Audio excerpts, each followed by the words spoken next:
Alors, je me permettrai de réagir avant qu'on poursuive le débat. C'est vrai que les directions juridiques, il y en a deux catégories. Tu évoquais 3 types d'entreprises.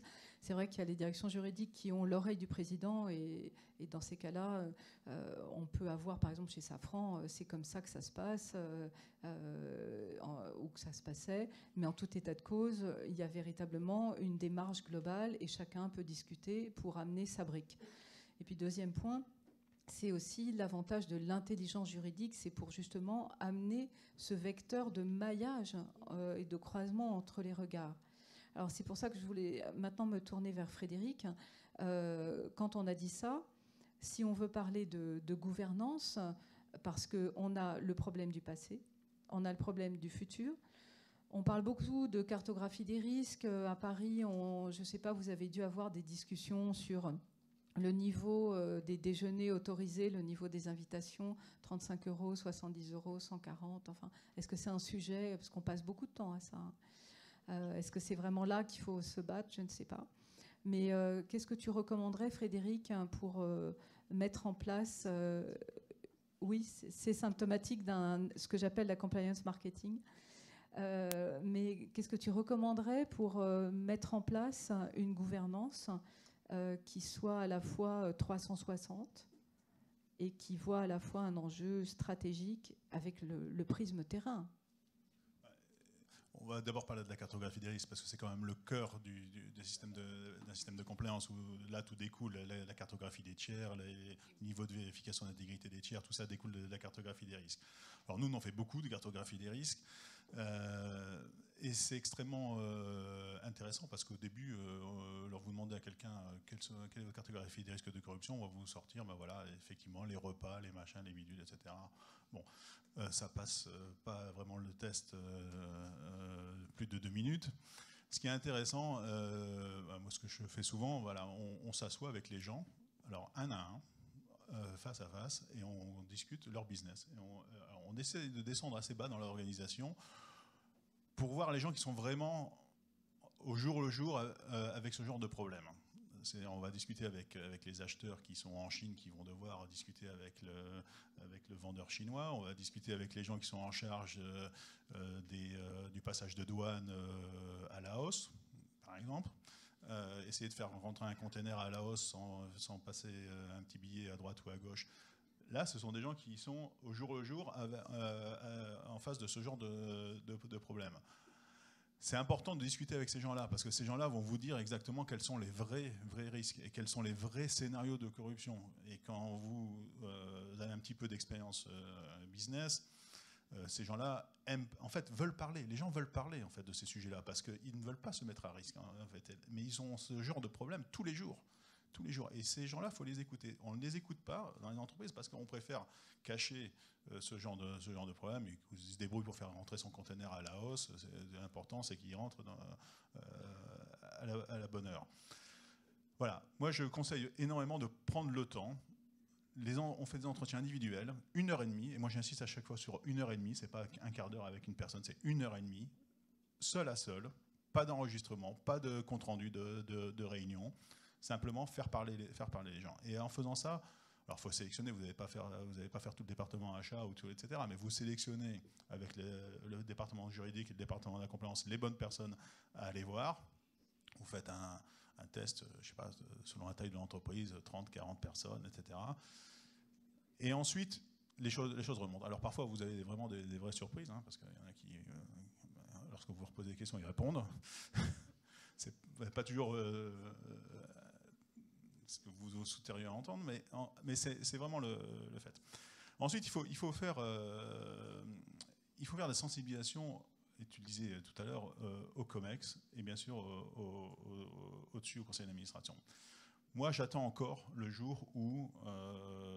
alors tout à l'heure, j'ai un peu peut-être dit des choses pas très gentilles sur les Allemands, mais il faut reconnaître que lorsque Siemens a été sanctionné par le département de justice et a payé 800 millions de dollars d'amende au titre du FCP au DOJ, le board de Siemens s'est retourné contre Heinrich von Pierer. Heinrich von Pierer, c'était le BFA allemand, hein, c'était le ponte du patronat allemand.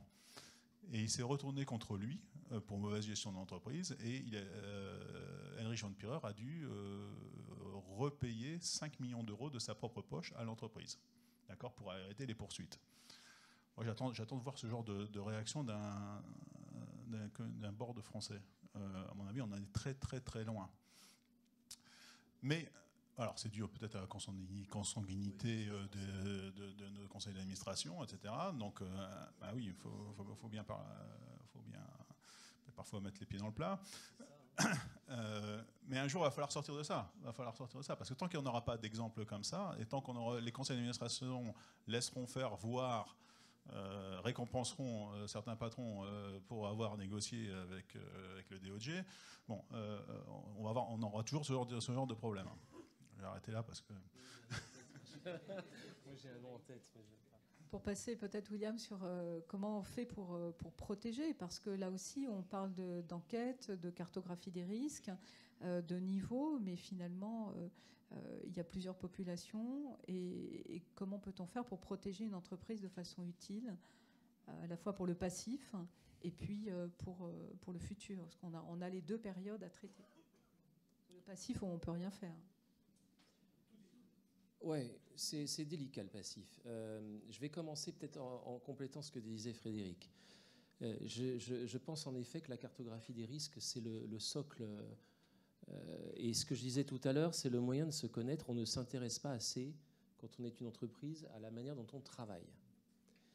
La cartographie des risques, c'est pas de demander à des directeurs de X services, RH, achat, commercial, etc., de faire un petit listing comme ça, quand ils ont 5 minutes dans la semaine, des différents risques qu'ils peuvent imaginer, qui pourraient éventuellement arriver. Je vous dis ça, c'est quand même, quand on me demande de regarder une cartographie existante, c'est quand même une écrasante majorité de ce que je peux voir. Une écrasante majorité. C'est pas ça, une cartographie des risques. C'est très exactement, comme tu le disais, de regarder ce qui se passe sur le terrain. Ce que veut l'agence anticorruption, c'est de regarder les processus de l'entreprise, comment elle travaille concrètement, et étape par étape de voir les risques. Déjà, vous avez plein d'entreprises qui n'ont pas formalisé leur processus. Vous leur demandez, et là, c'est alors un grand blanc. Qu'un processus. Processus de quoi? Processus achat? C'est pas écrit. Bah, vous faites je ne sais combien de milliards de chiffre d'affaires, vous n'avez pas formalisé. Non, non. Bon, bah, on va voir comment fonctionnent vos acheteurs et on va le formaliser. Puis ensuite, on verra les différentes étapes, les risques, l'expression du besoin. Qui décide qu'on aura peut-être besoin d'acheter une machine? C'est un technicien qui peut être intéressé personnellement par la production de cette machine ou qui aura un contact avec l'entreprise qui la commercialise. Ça vient d'où ce besoin? C'est contrôlé, c'est checké, c'est sécurisé, il n'y a pas d'espèces, il n'y a pas de petites commissions. Et ensuite, vous faites un appel d'offres, etc. Toutes les étapes jusqu'à la commande. Et c'est vrai que si on s'intéresse uniquement à l'avis du directeur des achats, pardon, mais le directeur des achats, il fait un gros contrat, oui, mais quotidiennement, ce n'est pas lui qui achète. Il n'a plus géré des commandes depuis 10 ans, le directeur des achats. Il est hors sol. Ce qui est intéressant, c'est de voir comment l'acheteur sur le terrain travaille. Et même si on a formalisé un processus, on va se rendre compte que l'acheteur, il n'arrive pas à le respecter. Parce que ce n'est pas pratique. Parce que ça ne marche pas. Parce que sinon, ça le freine. Et qu'en fin d'année, on va lui dire... T'as pas acheté bien, t'as pas bien négocié, ou le commercial, t'as pas assez bien vendu. Ah oui, mais j'ai respecté vos processus. Ben non. Alors hop, il contourne, il fait autrement mieux, il est content. Il achète, il vend, il fait ce qu'il faut. Il n'a pas respecté, on ne sait pas comment il travaille. Donc tout le travail, c'est de voir, de sécuriser. Ça, c'est un exercice de compréhension. Mais c'est un exercice d'appropriation. Quand on va rencontrer un directeur d'usine, un directeur des achats, un acheteur, et qu'on leur dit, voilà, on va se poser. Vous allez nous expliquer comment vous travaillez. Et vous allez nous l'expliquer parce que vous allez nous aider à sécuriser l'entreprise et vous allez nous aider à faire que votre travail soit plus sûr, mais plus facile aussi. Ça leur plaît. On les associe à la démarche de protection d'entreprise, de sécurisation d'entreprise. C'est rare aussi qu'on fasse ça avec des salariés, quel que soit le niveau. C'est rare. Moi, j'ai des directeurs d'usine qui disent « La première fois que le groupe m'interroge pour savoir comment on pourrait améliorer le process de l'entreprise, je suis super content. » Après, va se poser la question de la manière dont on procède. Moi, je vous dis, je suis avocat, donc je suis juriste. Mais ça fait 15 ans que je fais de la prévention des risques. Je ne parle pas de droit quand je fais cet exercice. Ça n'a pas de sens. Je suis totalement d'accord avec ce que tu disais. Il faut mettre le droit plus dans l'esprit des dirigeants. Mais dans l'autre sens, il faut sortir le droit de la bouche des juristes. Il faut apprendre, je le dis aux avocats, à parler opérationnel, à parler concret. Comment la boîte bosse, comment l'acheteur bosse. Si je leur fais un cours sur l'article, je ne sais combien du code, mais je les ai perdus alors que je n'ai pas fini ma phrase. Ça n'a aucun sens. Mon job, c'est de comprendre comment il fonctionne et ensuite faire en sorte que ça corresponde au droit. Mais le droit, c'est un outil, ce n'est pas une fin. Le droit, c'est un soutien au développement, c'est un soutien à l'efficacité. Ce n'est pas l'objectif, le Saint Graal. J'adore ça, hein, mais non, ce n'est pas le but. Donc il faut aussi qu'on forme les juristes, qu'on forme les avocats à parler autrement et à discuter terrain. Ça, c'est franchement pas facile. Hein. C'est un gros challenge. C'est pas le même langage, c'est pas le même raisonnement. C'est hyper intéressant. Moi, je fais de droit, plus je m'amuse. Donc voilà, ça c'est les éléments. Après, il faut faire très attention au passé. Je n'oublie pas la question. L'Agence française anticorruption, quand elle lance un contrôle, une des premières questions qu'elle pose, c'est « et le passé ? Vous avez des cas à nous donner ?» Et on n'a pas forcément envie de vous répondre parce qu'on pourrait avoir des cas qui ne sont pas prescrits. Ah oui, mais nous, vous ne pouvez pas faire une cartographie des risques sans tenir compte du passé. S'il y a un problème qui est apparu, c'est que vous n'aviez pas forcément mis en place les bons processus. Donc, c'est intéressant, si vous voulez les sécuriser, de regarder s'il y a eu un problème un jour. Donc, pour qu'on voit si vous avez bien fait votre carto, montrez-nous si vous avez tenu compte du passé. Ah ouais, mais si ce n'est pas prescrit, je m'auto-incrimine. Ce n'est pas notre problème, nous. Vous nous dites ce qui s'est passé. Vous n'avez pas le droit au silence, vous n'avez pas le droit, il n'y a pas de questions comme ça pour nous. Ah si, c'est quand même dans le droit européen. Donc on est obligé. Mais c'est compliqué parce que vous avez une entreprise qui est contrôlée, elle peut avoir peur de ne pas répondre. Elle ne sait pas. Elle n'est pas, honnêtement, les contrôleurs, on n'est pas assisté quand on rencontre un contrôleur. Il faut voir la méthode de travail des contrôleurs de l'AFA. Alors ça ne réussit pas trop parce que les deux saisines de commission des sanctions, à chaque fois, ils se sont faits. Bon, il n'y a pas de sanction. Mais les contrôleurs, ce sont des magistrats, des parquetiers, procureurs, ou des agents des impôts, majoritairement, qui vont débarquer, qui vont entendre qui ils veulent. Qui ils veulent. Déjà, le contrôle est déclenché sans critères. C'est le directeur de l'agence qui décide du contrôle. C'est discrétionnaire. Les agents entendent qui ils veulent.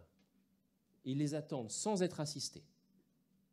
Même pas par quelqu'un de l'intérieur, hein, même pas le directeur compliance. Et il n'y a pas de procès verbal de ce qui est dit. On ne sait pas ce que peut raconter un salarié. Et ils vont avoir accès aux outils de l'entreprise.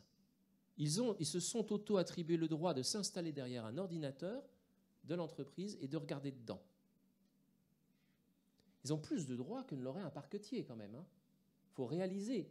Un parquetier, un procureur ne va pas débarquer demain dans n'importe quelle entreprise sans avoir une raison de le faire, sans en justifier. L'Agence française anticorruption va où elle veut demain pour contrôler et elle se met derrière les ordinateurs et elle fouille, elle regarde le passé.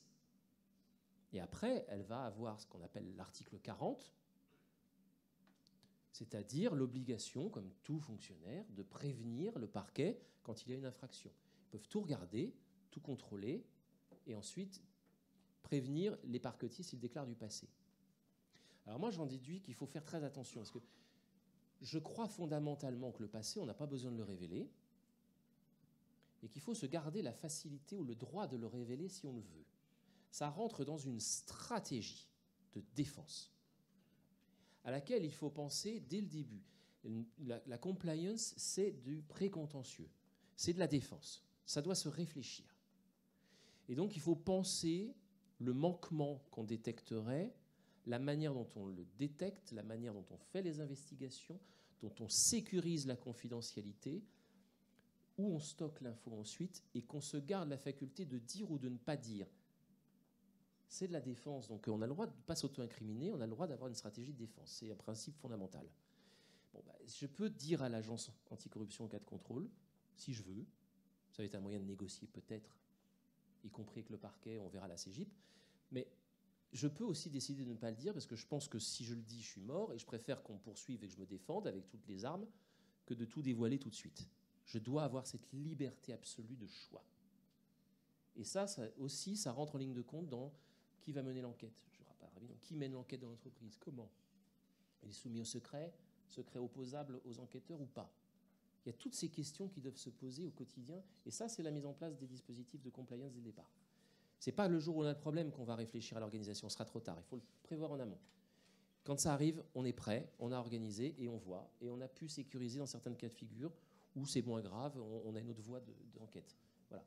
Et c'est pareil, je me tourne vers Frédéric, au niveau du DOJ, dans les procédures américaines, le DOJ peut aussi, comme ça, aller dans tous les ordinateurs, interroger tout le monde, enfin, voilà, parce que là, effectivement, c'est quand même une voie ouverte importante.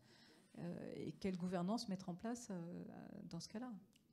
Le DOJ, c'est un niveau supérieur, parce que là, en fait, là... Non, oui. Il y a ils ont déjà collecté pas mal d'informations avant de venir.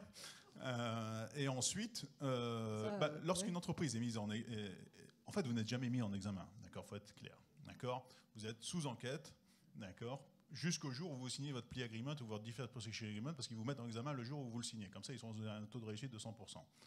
C'est pas mal.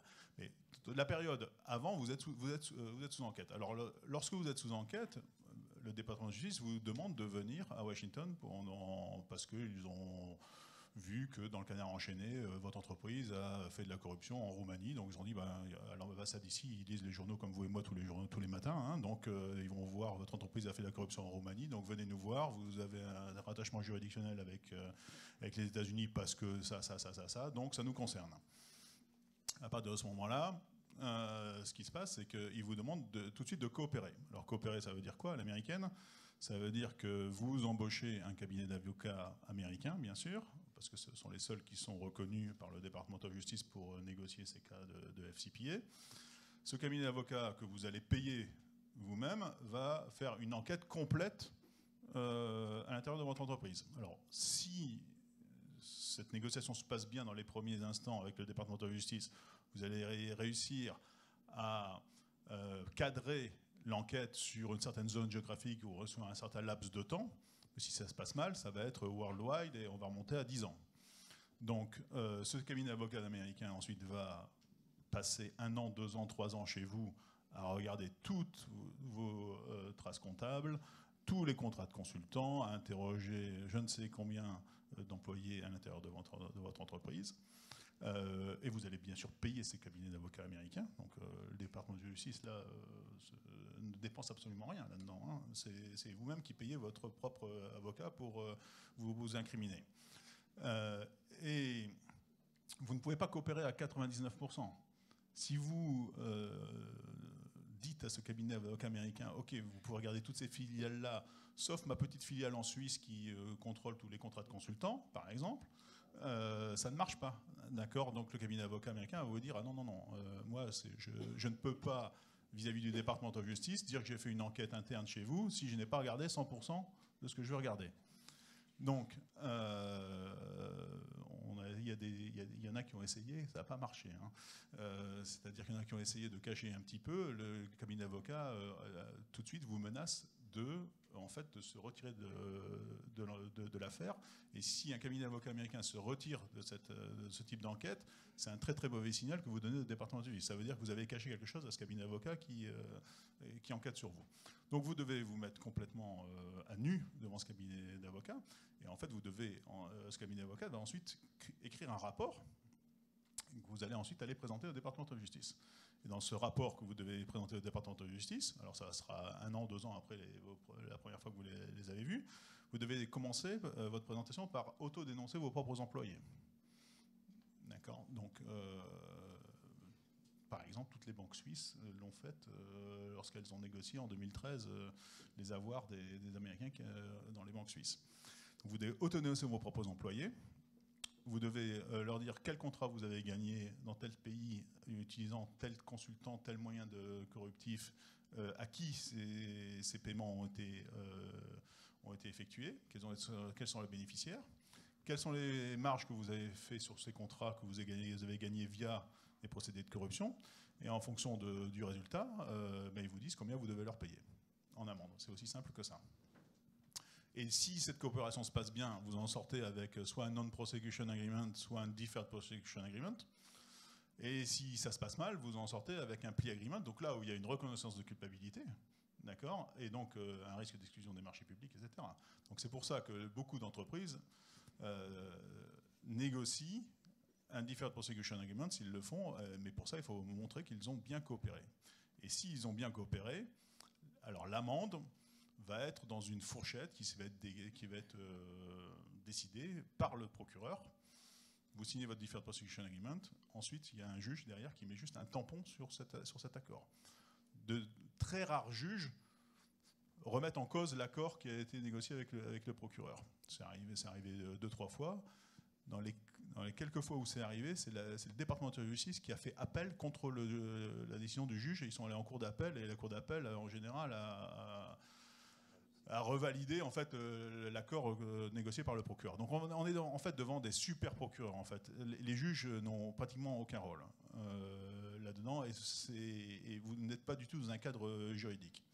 Donc si pour donner toutes ces informations au département de justice, avec comme objectif de réduire votre peine pour montrer que vous avez, parce que vous montrez que vous avez bien coopéré. Si pour faire cela, vous devez enfreindre la loi française de blocage, par exemple, vous allez le faire. Parce qu'il n'y a aucune contrainte. Enfin, les pénalités en France sont tellement minimes, elles ne sont pas appliquées. Donc vous allez bien sûr transmettre des documents que vous n'avez pas le droit de transmettre au département de justice via ce cabinet d'avocats pour réduire votre peine. Voilà, donc c'est un système qui marche très très bien, qui est très bien rodé et qui est imparable. Oui, c'est une insécurité juridique majeure. Hein. En général, on veut savoir quelle est la jurisprudence, on veut savoir quel est l'état de la loi. Mais Blandine, tu disais quand on a préparé cette conférence que les RH avaient pris conscience de ces problématiques et étaient en train d'amorcer une révolution en fait dans l'approche de la compliance.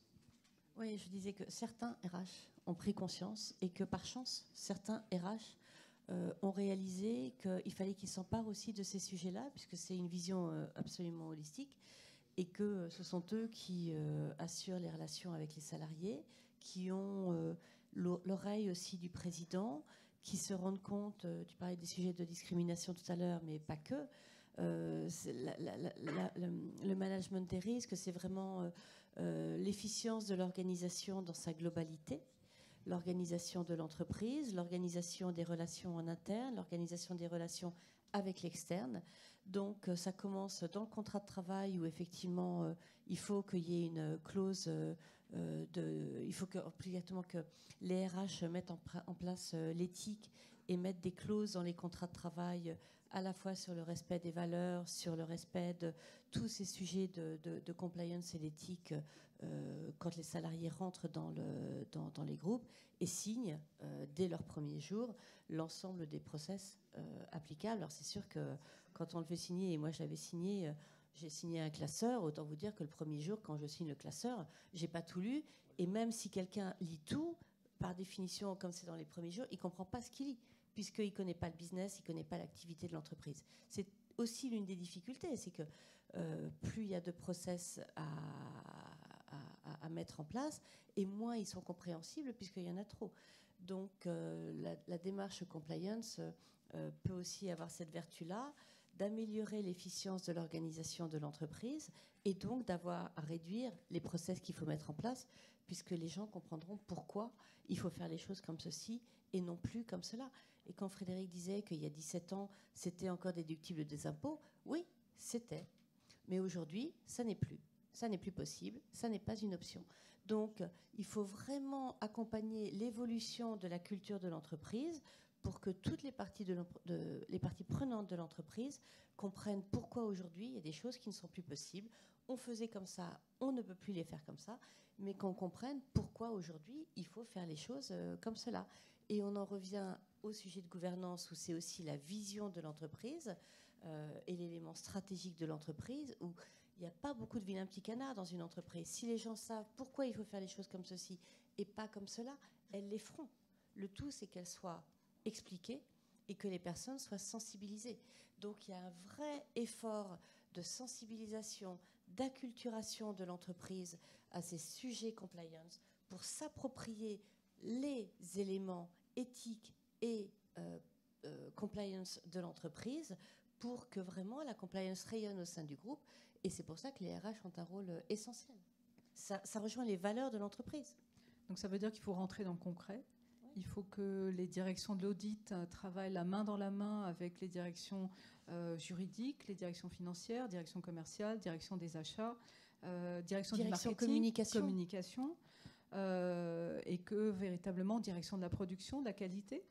Parce que c'est vrai que si on subit des pressions pour faire valider des procès-verbaux, ben là aussi, avec un enjeu terrain, parce que comme le disait Frédéric, dans certains pays, il y a plus de difficultés que dans d'autres.